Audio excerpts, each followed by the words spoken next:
இந்த தினத்தியான நிகழ்ச்சிக்கு உங்களை அழைப்பதில் நான் மிகவும் மகிழ்ச்சியாக இருக்கிறேன்.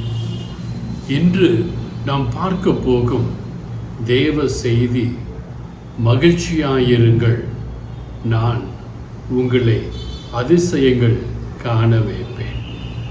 ஒரு வீட்டில் 2 பிள்ளைகள் இருந்தார்.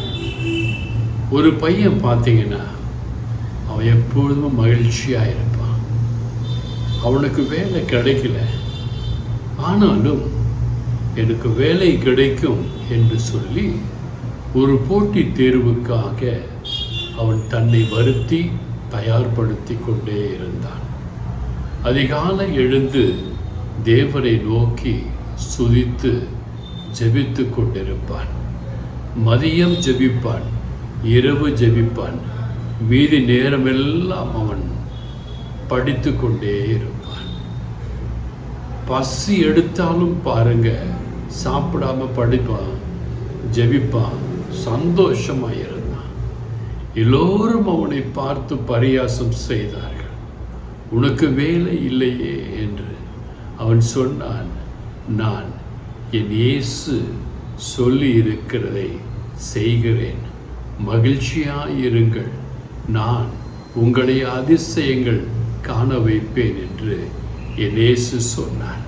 அந்த இயேசுவின் வாக்குறுதி நிறைவேறத்தக்கதாக நான் என்னை தயாரிக்கின்ற பொழுது எனக்கு எதற்கு துக்கம்? மகிழ்ச்சியாயிருப்பேன்.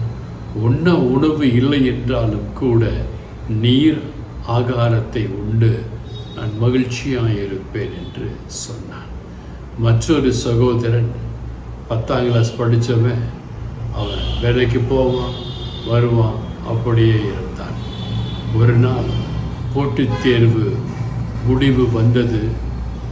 இந்த கஷ்டப்பட்டு சந்தோஷமாக இருந்து படித்து கொண்டு ஜெபித்து கொண்டு ஆண்டவரை சுதித்து கொண்டே இருந்த மகன், அவனை எல்லாம் பரியாசம் பண்ணாங்க, கேலி பண்ணாங்க. என்ன பைத்தியமாயிவன், எப்போ சிரிச்சுக்கிட்டே இருக்கான், துக்கமே இல்லையே, வறுமை வாட்டுகிறதே என்று பரியாசம் பண்ணின பொழுதெல்லாம் அவன் சொன்ன வார்த்தை, மகிழ்ச்சியாயிருங்கள் என்று இயேசு சொன்னார். நான் மகிழ்ச்சியாகவே இருப்பேன் என்று. குரூப் 1 ரிசல்ட் வந்துச்சு, பாஸ் பண்ணா, டெப்டி கலெக்டராக உட்கார்ந்தா, மகிழ்ச்சியாக இருந்தான். அதே போன்றுதான் ஆண்டவர் உங்கள் ஒவ்வொருவரையும் பார்த்து என்று சொல்கிறார்.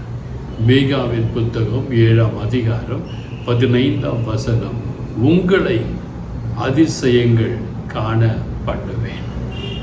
அதிசயங்கள் நீங்கள் காண வேணும்னா நீங்கள் என்ன பண்ணணும்னு சொன்னால் உங்கள் கண்களை பரிசுத்தமாய் மாற்றிக்கொள்ள வேண்டும்.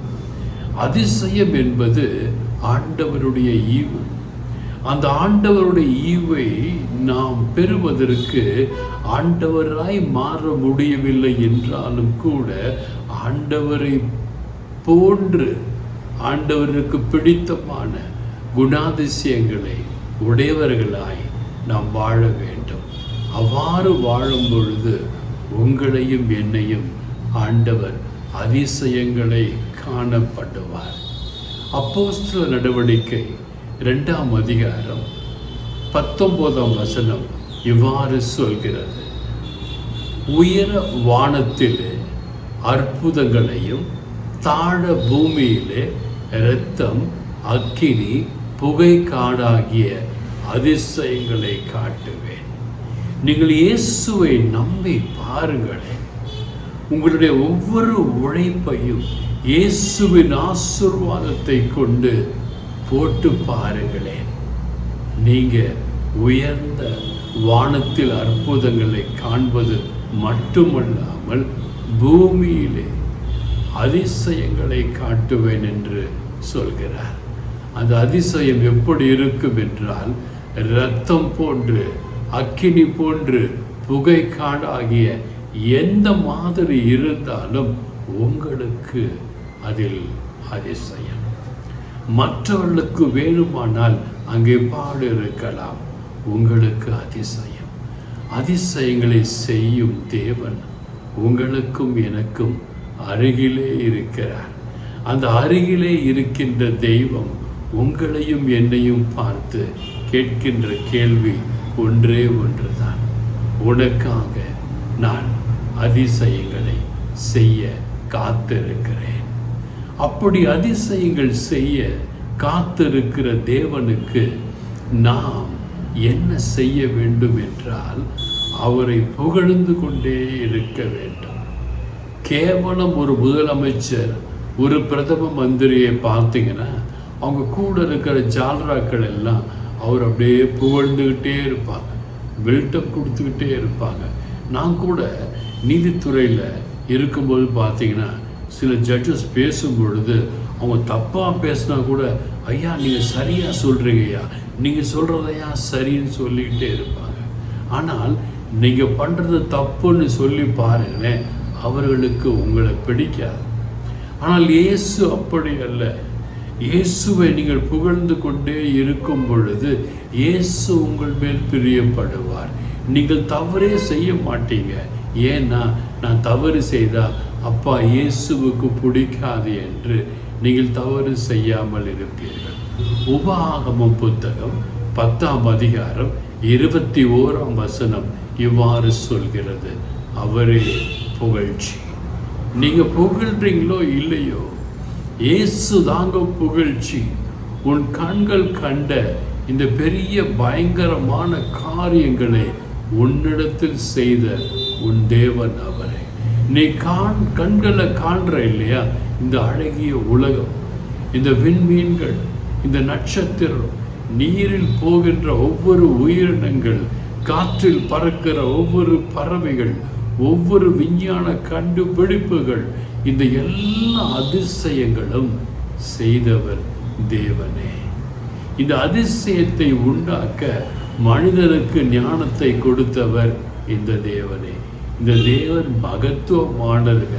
இந்த தேவன் உண்மையிலே பெரிய பெரிய காரியங்களை செய்திருக்காருங்க.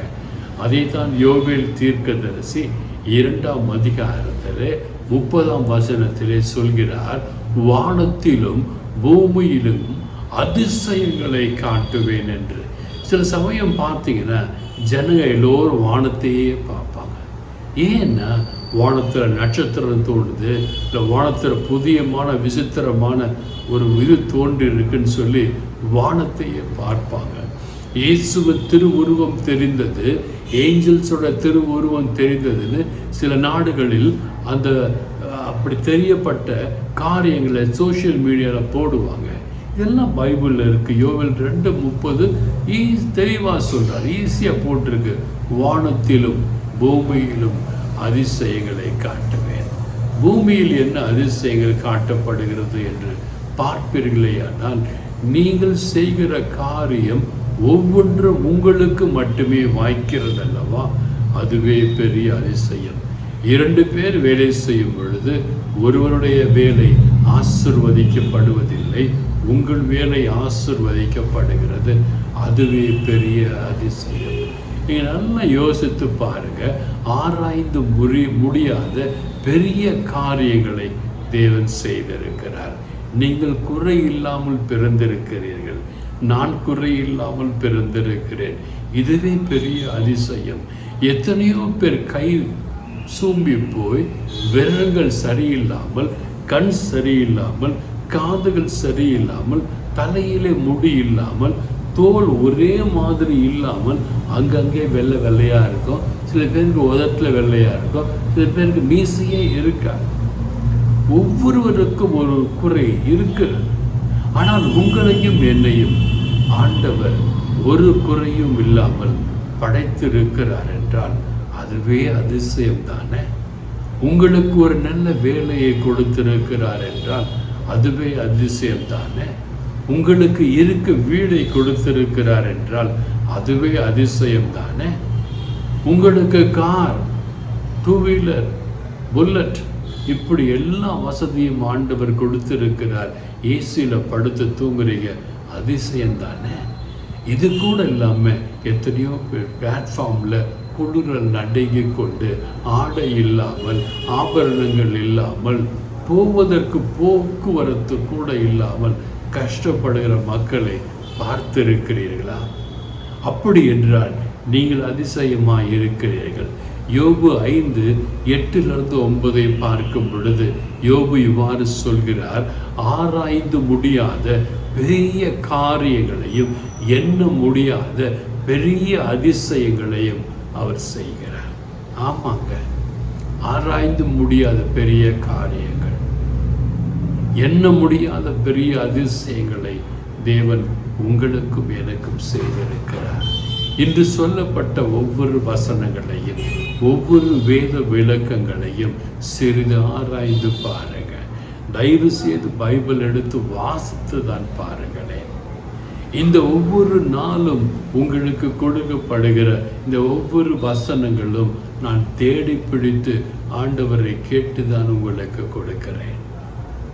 பிரயாசப்பட்டு தான் இந்த விதைகள் உங்கள் உள்ளத்திலே, உங்கள் இதயத்திலே விதைக்கப்பட வேண்டும் என்று இயேசு விரும்பி உங்களுக்கு சொல்லப்படுகிற வேத வசனங்கள். இந்த வேத வசனங்களை வாசித்து பார்த்து தியானித்து பார்த்து நீங்கள் மகிழ்ச்சியாக இருக்க வேண்டும், நீங்கள் அதிசயங்களை காண வேண்டும் என்று இயேசு விரும்புகிறார். அந்த இயேசு என்று உங்கள் ஒவ்வொருவரையும் பார்த்து சொல்லுகிற வார்த்தை, என் வார்த்தையை விசுவசித்து என் வார்த்தையின்படி நீ நடப்பாயானால் நீங்கள் நல்லா இருப்பீங்க, உங்கள் பிள்ளைகள் நல்லா இருப்பாங்க, உங்கள் பேர பிள்ளைகள் நல்லா இருப்பாங்க. God bless you all.